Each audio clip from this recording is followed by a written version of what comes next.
Okay, so welcome everyone.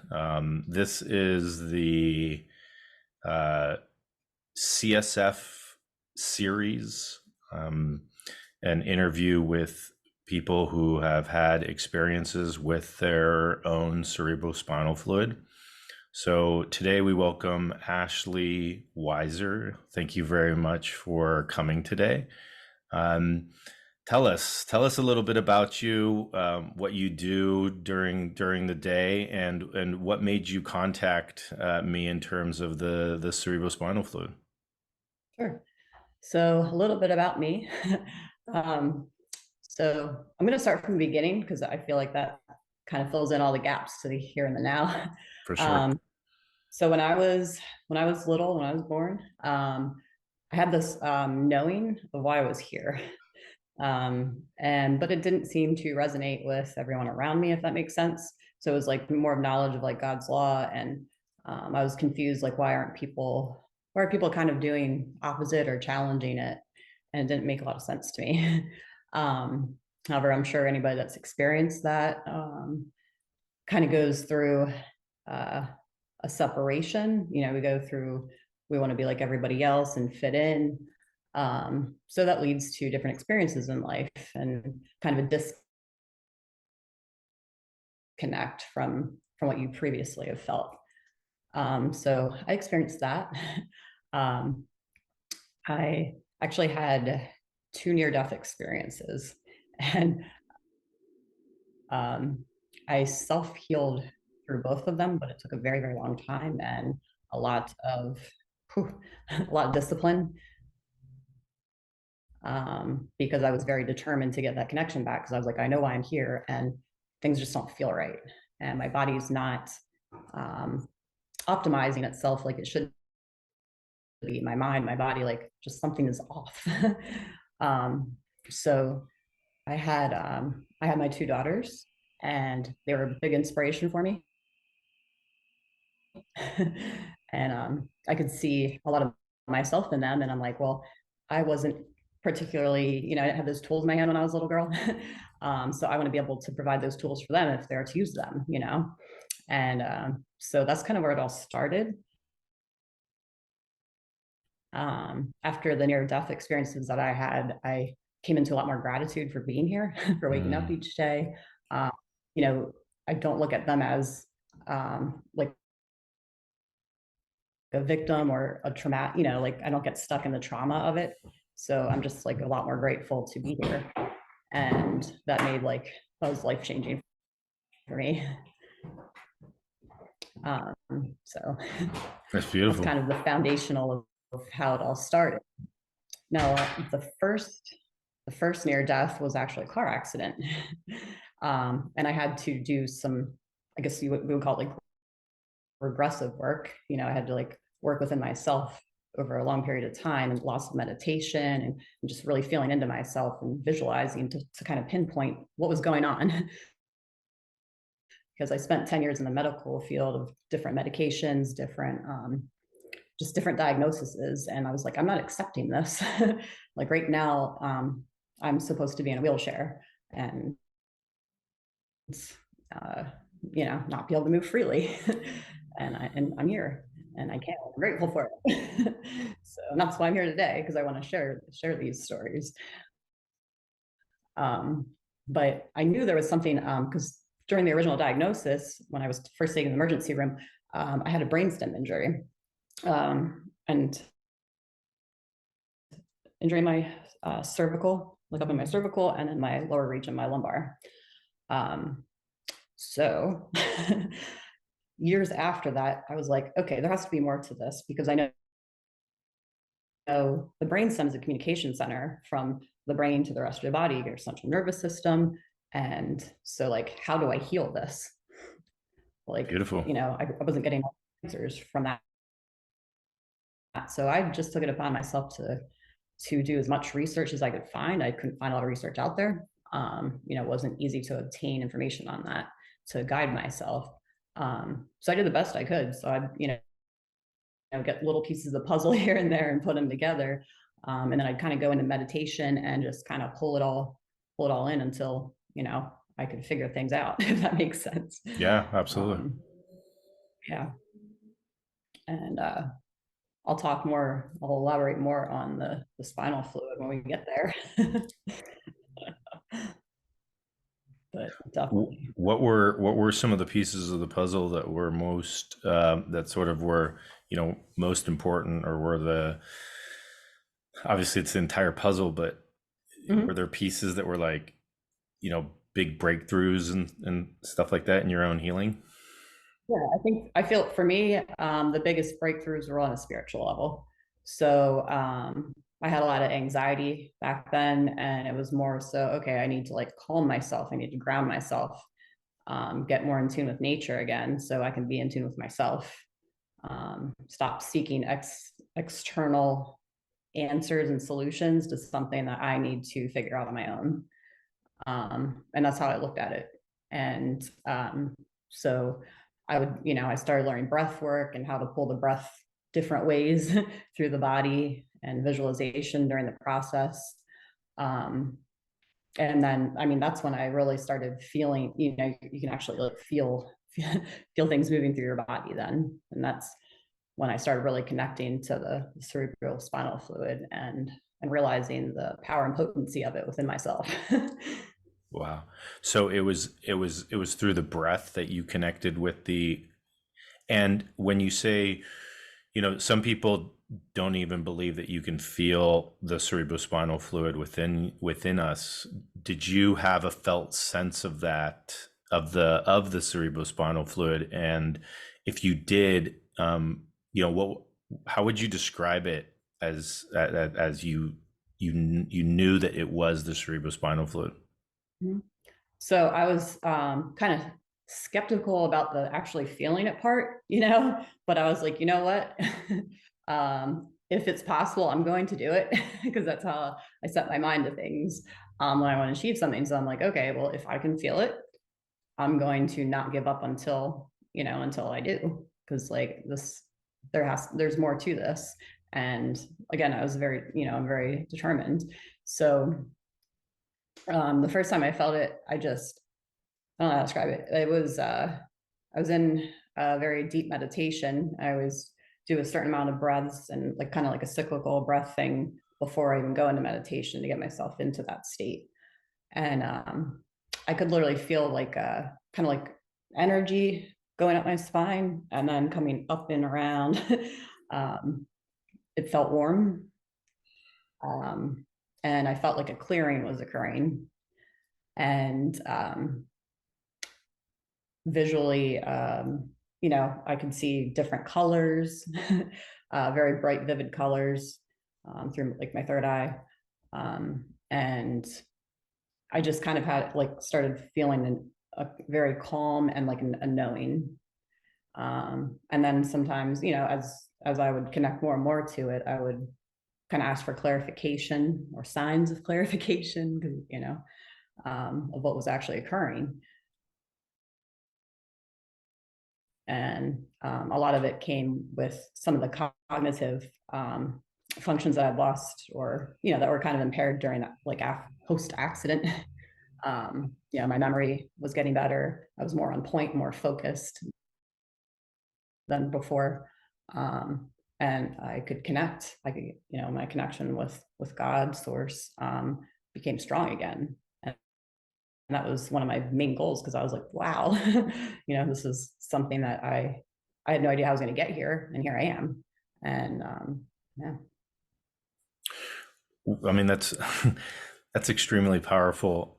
You know, when you say that your connection with God or source sort of reemerge, and since you had that when you were born, or you recognize you had that when you were young or a baby, was it similar to that, or was it sort of like a rediscovery or refinding of it? It was kind of both. It was a rediscovery, but it was also um, it was just part of, I don't know how to describe it. It was very comforting. Mm-hmm. It was part of who I am. Mm-hmm. I am, are, and I don't know how to describe it. It felt so good. I was like, I'm back. Like Wow. I'm back. Yeah. And And, I released all that like fear, a lot of fear that I may have had prior to that, just due to different experiences I've had in life. And so it was very powerful.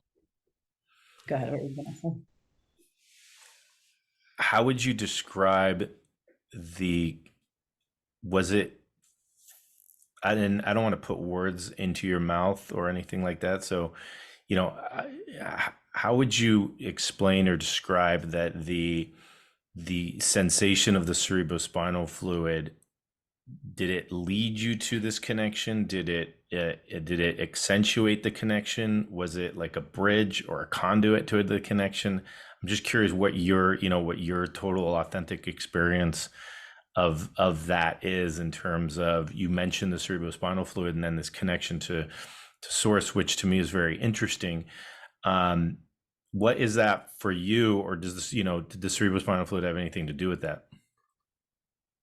I feel like it did. Absolutely did. It kind of, sorry, I have chickens running around That's outside. beautiful. You guys might I hear love it. them. They like to sound off all times of the day. But so I feel like it was the final. Okay, let me explain this way. So I'm very grounded in connecting multidimensionally, right? Higher dimensions, and also at this time when the cerebral spinal fluid, like I'll call it like kind of like a final connect, or like you said, a bridge. Um, I was working interdimensionally as well. Um, so I was working on both at the same time, because I know you have to go into, for anything to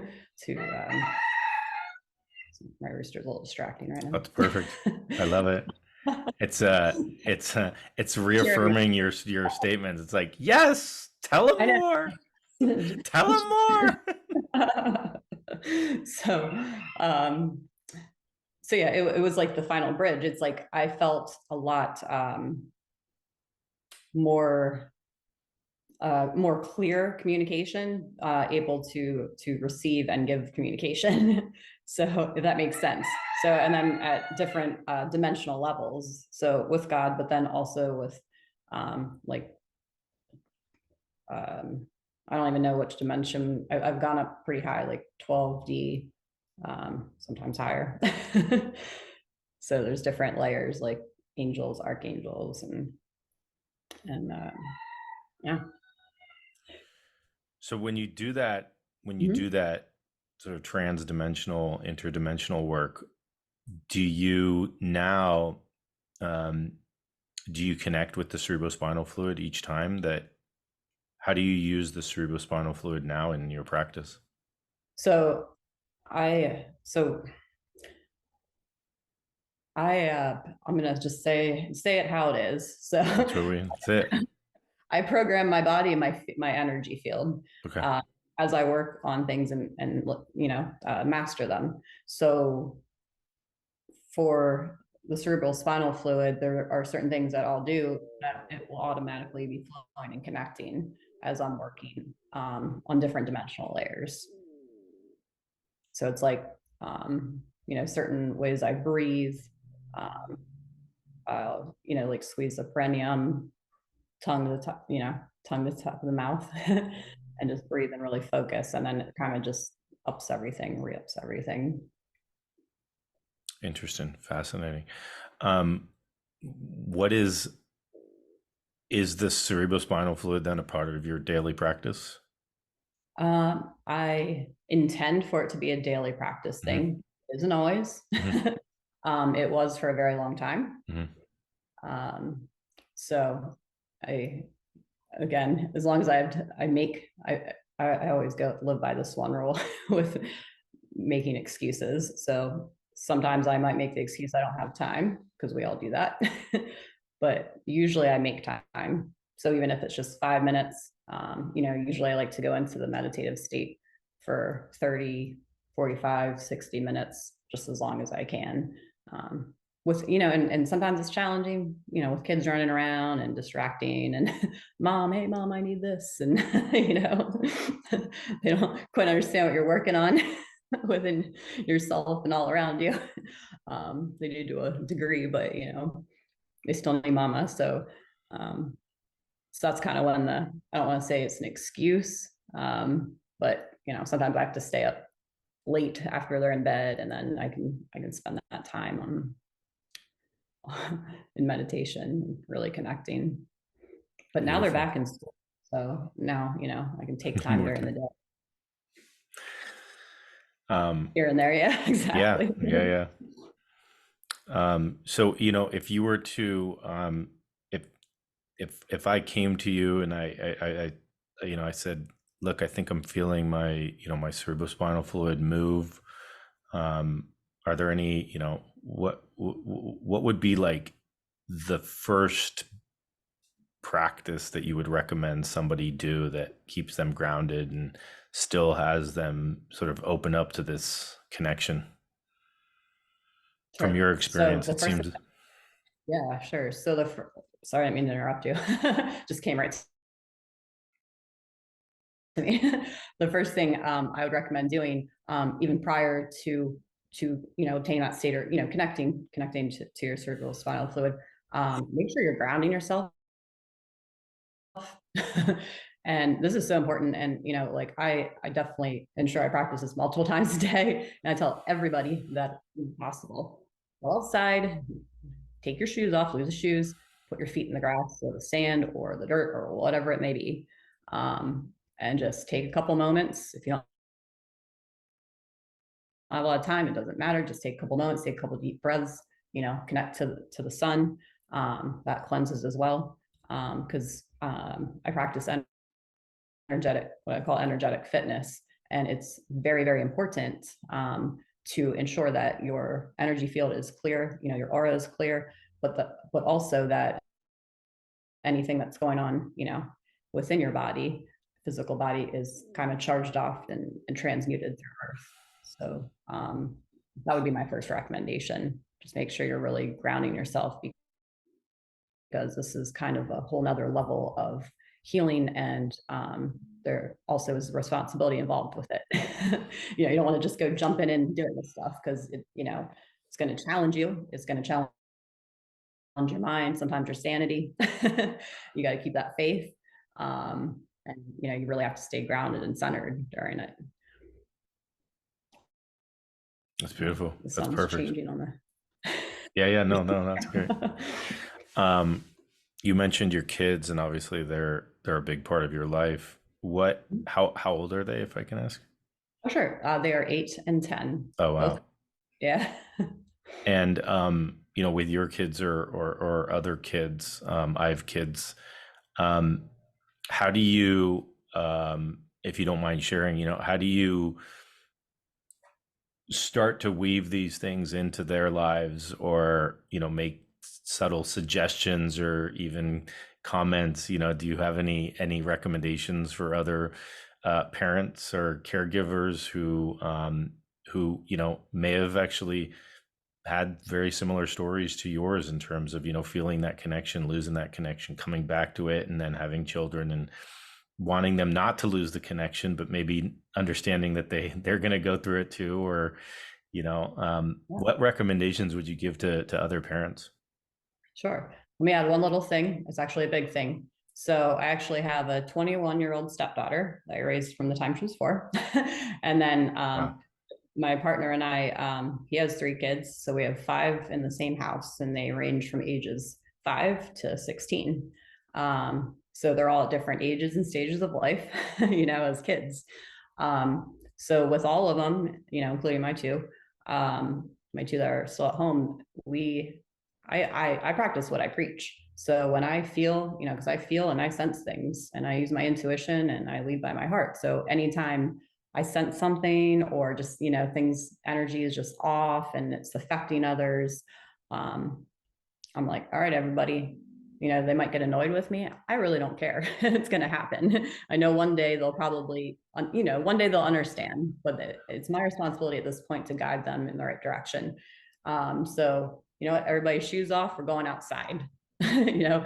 Whatever, we'll sometimes sit in a circle, like a shamanic circle type thing. Sometimes we'll hold hands, if I feel like, there's, issues between one another, kind of get that energy moving and talk about it. What's going on? Nobody's going to get in trouble. Nobody's judged here. Just be real about, what's happening. We want to get to the root of the problem, whatever's bothering whomever and why it's impacting everybody else.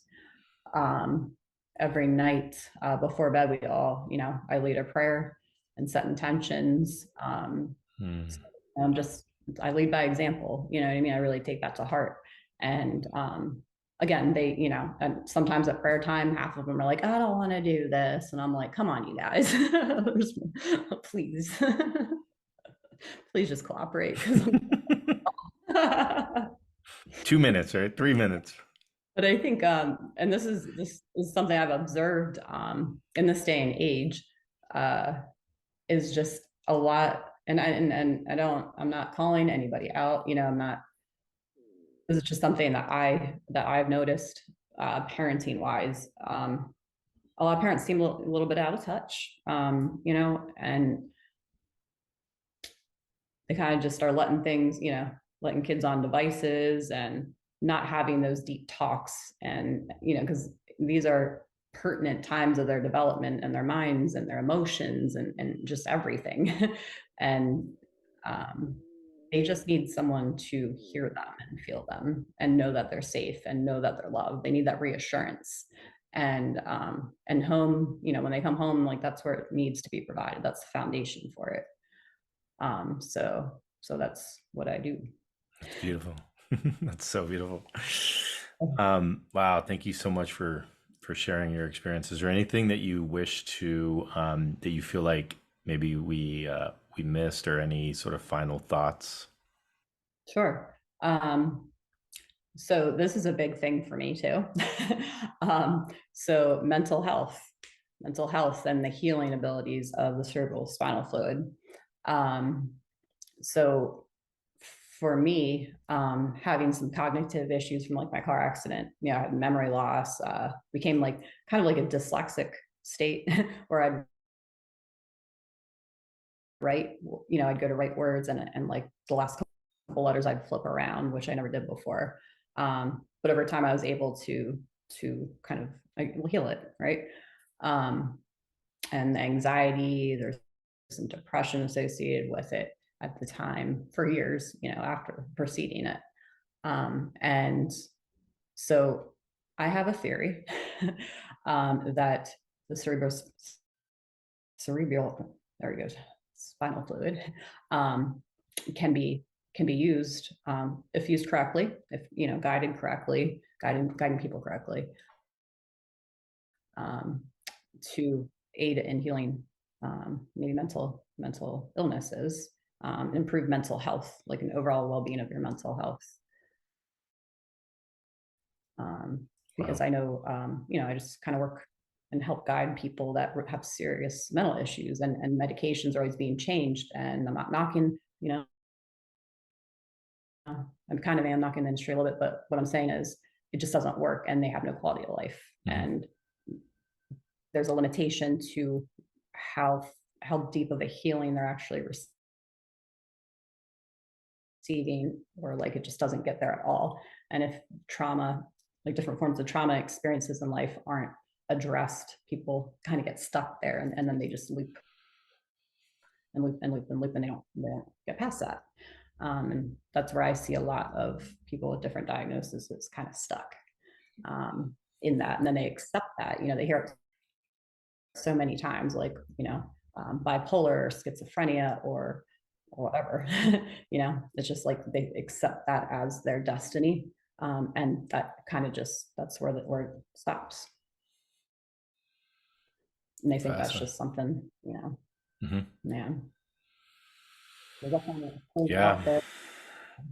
No, I'm with you. I do a lot of chronic pain management, and so there's a lot of mental health issues, and one of the things that we obviously resource grounding exercises, and then you know, we, you know, we talk a lot about the balancing of the central nerve, the autonomic nervous system with the parasympathetic and the sympathetic, yeah, through breathing and getting the CSF in there with the breathing and things. But so many people are locked into their diagnoses, of whatever it is, and so working on that, working on the nervous system and the whole body.